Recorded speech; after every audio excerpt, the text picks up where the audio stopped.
વહાલા હરિભક્તો, આજના સ્વામીશ્રીના દર્શન. અમારી આ જીગર સ્ટુડિયો ચેનલને લાઈક, શેર અને સબસ્ક્રાઈબ કરવાનું ભૂલતા નહીં.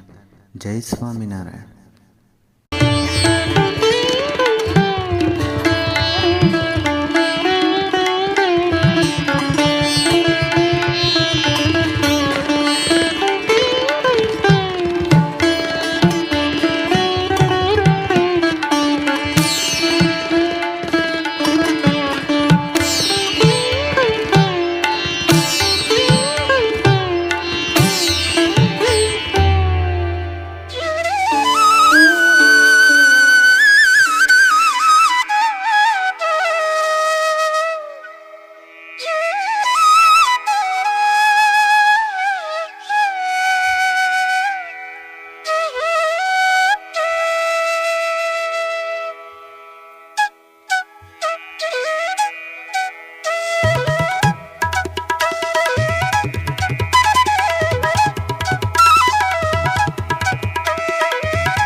જન્મથી જે ભગવાન સંત આપણને નહોતા મળ્યા તે આ જન્મ મળ્યા. સાવ સાચી વાત છે. આનંદ જન્મ. હવે 84માંથી બહાર નીકળ્યા જ નથી. ગોતા ગયા તે આ જન્મે જે ભગવાન ક્યારેય મળવાના નહોતા, ત્યારે એ તો ભગવાને કૃપા કરી ત્યારે આપણને યોગ થયો. બાકી એ તો મળવાના જ નહોતા, તે મળ્યા. ભગવાન સંતાભાઈને નહોતા મળ્યા તે આ જન્મે મળ્યા. પહેલાના જન્મે ક્યારે મળ્યા નથી, આ જન્મે મળ્યા. લાભ મોટો થયો છે, પણ એમાં કાંઈ ના કરીએ તો લાભ ખોટો.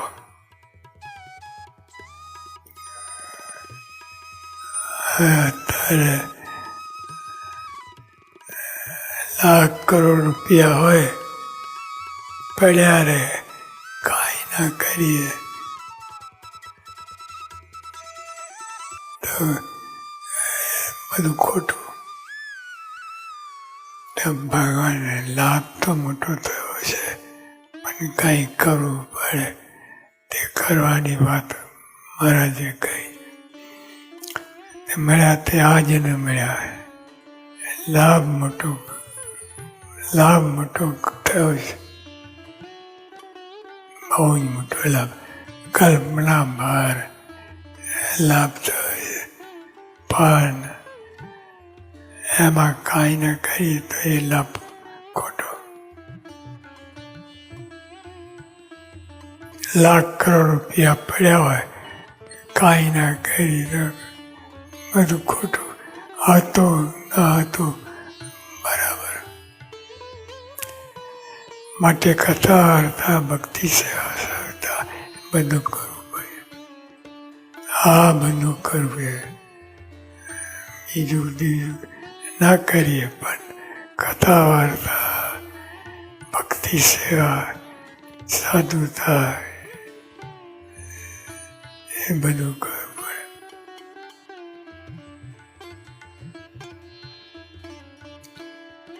એકબીજા પ્રત્યેનો પ્રેમ અને મહિમા. આમ તો કહેવાય છે કે જીવન એક સફર છે, પણ બાપા જમાનો એટલો બદલાઈ ગયો છે. હમણાં એક છોકરો જન્મ્યો, ડોક્ટરને કે મને મોબાઈલ આપો, મોબાઈલ. ડોક્ટર કે તું હજી જન્મ્યો ને મોબાઈલ શેનો માંગે? છોકરાએ કીધું ઉપર મિસ કોલ આપો, પહોંચી ગયો.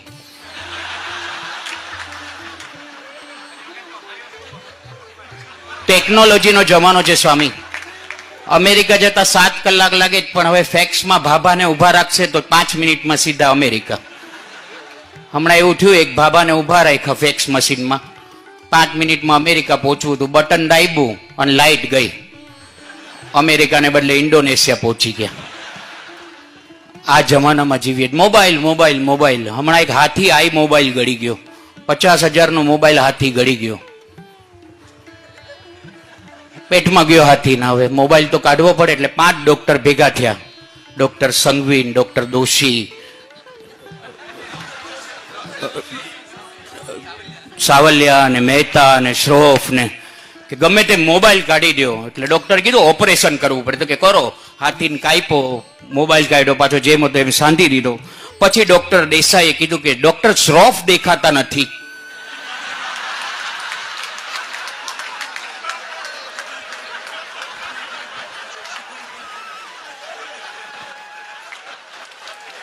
આખા હાથીને માં ડોક્ટર બેસી ગયા.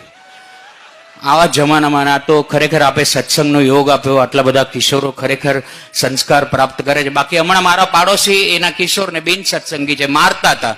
એટલે મેં કીધું શું કામ મારો? મને કે કાલે એનું એસએસસી નું રિઝલ્ટ છે. મેં કીધું કાલે રિઝલ્ટ છે, આજે શું કામ મારો? મને કે કાલે હું બહારગામ જવાનો છું.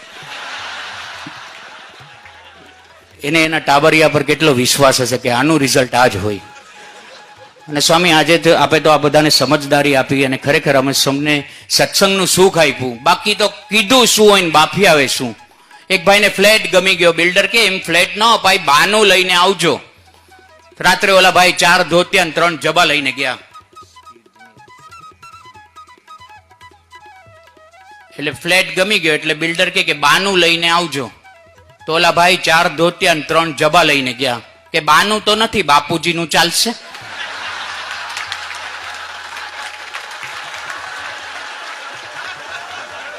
પછી કેવું પડ્યું, તું ક્યાંય નહીં ચાલે. હમણાં એક ભાઈ ભગવાનને કહેતા કે રિલાયન્સના 42 વધી ગયા, કોલગેટના 32 ઓછા થઈ ગયા, આ પેટ્રોકેમિકલ્સના ભાવ ઘટ્યા. મેં કીધું આમ કેમ? મને કે ભગવાન ભાવના ભૂખ્યા છે. આ જમાનામાં આપણે જીવીએ. સ્વામી હમણાં અમારા શાળા વીછી સાહેબે દાંતની વાત કરી. એક ભાઈ ડોક્ટર પાસે ગયા દાંત પડાવવા. એટલે ડોક્ટરને કીધું કે દાંત પાડી આપો. એટલે ડોક્ટરે કીધું કે દાંત પાડવાના 500 રૂપિયા થાય. કે 500 રૂપિયા નહીં, થોડુંક સસ્તું કરો. કે જો 250 ઇન્જેક્શન અને 250 દાંત પાડવાના. તો કે ઇન્જેક્શન નહીં મારતા. 250માં આપણું કામ કરી દો. એટલે ડોક્ટરે એને સમજાવ્યું કે જો આમાં ઇન્જેક્શન મારવું પડે ને તો ચીસા ચીસ થઈ જશે, રાડમ રાડ થઈ જશે. આ કે તો ઇન્જેક્શન નહીં મારે ને મને વાંધો નહીં આવે. ડોક્ટરને થયું કે જે 250 મળે એ 250 લીધા, ઇન્જેક્શન માર્યું, ઓલાને કઈ ન થયું. વગર ઇન્જેક્શને દાંત પડાવીને નીકળી ગયો. રાત્રે બધા ડેન્ટિસ્ટો ભેગા થયા એટલે આણે વાત કરી કે આજે એક પેશન્ટ આવ્યો હતો, ઇન્જેક્શન માર્યા વગર દાંત પડાવી ગયો, કઈ ન થયું. એટલે બીજા ડોક્ટરે તરત કીધું કે કાળો હતો, કે હા કાળો હતો. લાંબો હતો, કે લાંબો હતો. પતલો હતો, કે પતલો હતો. મારે ત્યાં આવ્યો હતો, મેં ઇન્જેક્શન માર્યું, મેં કીધું બહાર બેસો, હમણાં બોલાવું છું. કોને ખબર ક્યાં ભાગી ગયો.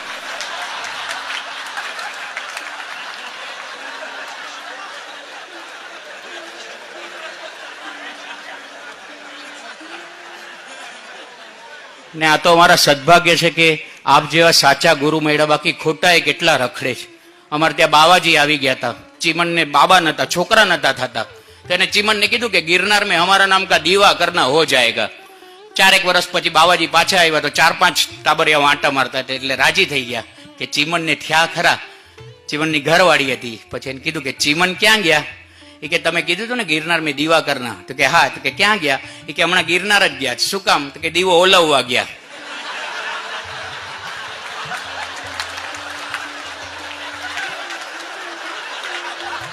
આ મોંઘવારીમાં એક નત પોસાતા 4 ક્યાંથી કાઢો? ખરેખર આ તો આપ મળ્યા છો બાપા. બાકી એક ખોટા ગુરુ આવી ગયા હતા ગામમાં. એને થયું કે જો બાવાજી દર્શન કરવા ગયા, કે બાવાજી સાચા હશે તો બાવાજીના ચરણોમાં 501 મૂકીશ.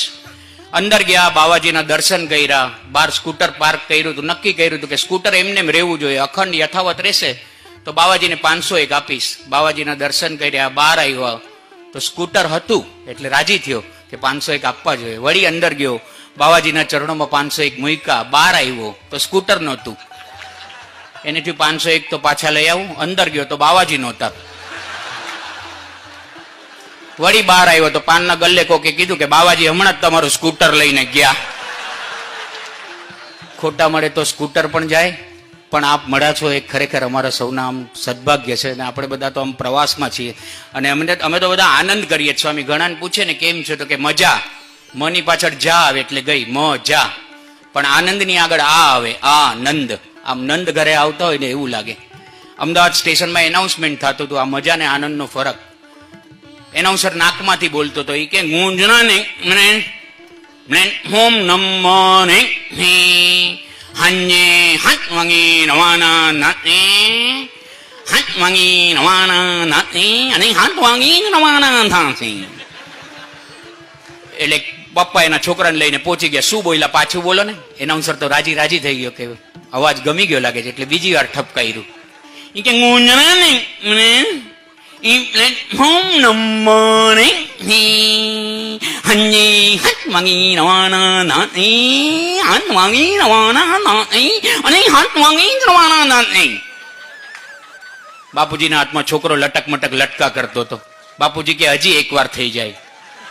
એટલે આ થોડોક મૂંઝાણો. એ કે ધ્યાનથી સાંભળી લો, આમાં ગળું બેસી જાય ને તો વિક્સ ને હોલ્સ જાય. નાકમાં એકય વિક્સ ન જાતી. તો પણ તમે કહો તો લ્યો. ત્રીજી વાર બોલ્યો, થોડોક ડિપ્રેશન, રડવા માંડ્યો. કે પ્લેટફોર્મ નંબર 1 હાથ વાગે રવાના ના. તો એ બાપુજી કે હજી એકવાર થઈ જાય. આ કે મારા બાપુજી ગુજરી ગયા હતા ત્યારે મને તો રડ્યો આટલું. અને રડતા રડતા મંડી પડ્યો કે પ્લેટફોર્મ નંબર 1 હાથ વાગે રવાના નાને, હાથ વાગે રવાના નાને અને હાથ વાગે રવાના નાને. તમને હમણાં નથી? બાપુજીએ કીધું સંભળાય તો છે પણ તમે બોલો તો મારા ટેણકાને બહુ મજા આવે છે. પણ આપ મળ્યા છો તો હવે આનંદ જ આનંદ છે. બાપા એક ટ્રેનમાં જતો તો ટીસી આવ્યો. ટીસી ઓલા ભાઈને કીધું કે તારી ટિકિટ બતાવો. આને ખિસ્સા ફંફોડ્યા પણ ટિકિટ મળી નહીં. એટલે ટીસીએ કીધું ન જ જોવી તારી ટિકિટ. 2-3 કલાકે પાછો ટીસી આવ્યો. છતાં ઓલો ટિકિટ શોધતો હતો. એટલે ટીસીએ કીધું તારી ટિકિટ ન જ જોવી. આને કીધું તારા માટે નહીં, મારા માટે ટિકિટ શોધું છું. મારે ક્યાં ઉતરવું એમાં જ લખેલું. પણ અમને આપે અક્ષરધામની ટિકિટ આપી દીધી છે. હવે અક્ષરધામ સુધી સમગ્ર સત્સંગને લઈ જશો એ જ પ્રાર્થના. જય સ્વામિનારાયણ.